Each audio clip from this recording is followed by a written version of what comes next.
രണ്ടാമത്തെ പ്രകാശനമാണ് കുഞ്ഞു മുഹമ്മദ് സാറിന്റെ പുസ്തകം ഞാൻ പ്രകാശനം ചെയ്യുകയും ഷിഫ സാറെ ഏറ്റുവാങ്ങുകയും ചെയ്തിട്ടുണ്ട്. അതുകൊണ്ട് തന്നെ എനിക്ക് പറയാൻ ഒരുപാട് എന്താ പറയുക, ഞാനൊരു കമ്പിതാവസ്ഥയിലാണെന്നൊക്കെ പറയാം.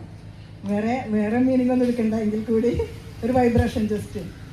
കുരുത്തോലക്കിളിയിൽ ഇങ്ങനെ പറയുന്നുണ്ട്, കുരുത്തോല കൊണ്ടു ഞാൻ എനിക്കിനാവിൽ നിന്നും ഒരു നല്ല കിളിച്ചന്തം മെടഞ്ഞുണ്ടാക്കി, അതിലെന്റെ ഹൃദയം ഞാൻ ഒളിച്ചു വെച്ചു, അതിനൊന്നു മിടിക്കുവാനിടം കൊടുത്തു.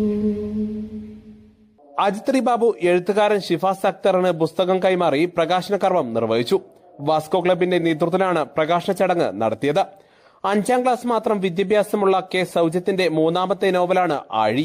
ഏറനാട്ടിലെ സ്ത്രീ സമൂഹത്തിന്റെ തീക്ഷ്ണമായ അനുഭവങ്ങളെ സൗജിത്ത് നോവലിലൂടെ വളരെ ലളിതമായ ഭാഷയിൽ അവതരിപ്പിക്കുന്നുണ്ട്. കവിയും എഴുത്തുകാരനുമായ NN സുരേന്ദ്രന്റെ ബോധി ബുക്സാണ് പ്രസാധകർ. വാസ്കോ ക്ലബ്ബ് പ്രസിഡന്റ് ജോൺസൺ അധ്യക്ഷനായി. പുസ്തകത്തിന്റെ ആദ്യ കോപ്പി വിൽപ്പന ഗ്രാമപഞ്ചായത്ത് അംഗം മുണ്ടോടൻ സലീം ഗ്രാമപഞ്ചായത്ത് അംഗം ഷുഹൈബ് മൈലമ്പാറക്ക് നൽകി നിർവഹിച്ചു. എഴുത്തുകാരനും തിരക്കഥാകൃത്തുമായ മുഹാജിർ കരുളായി പുസ്തകം പരിചയപ്പെടുത്തി.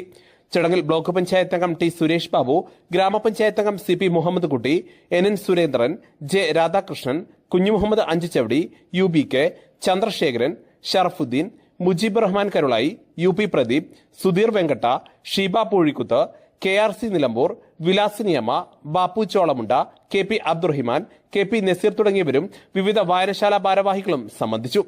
കെ സൗജത്ത് മറുപടി പ്രസംഗം നടത്തി. ജിനേഷ് മാധവ് സ്വാഗതവും സിറാജ് നന്ദിയും പറഞ്ഞു. News bureau, Karulai.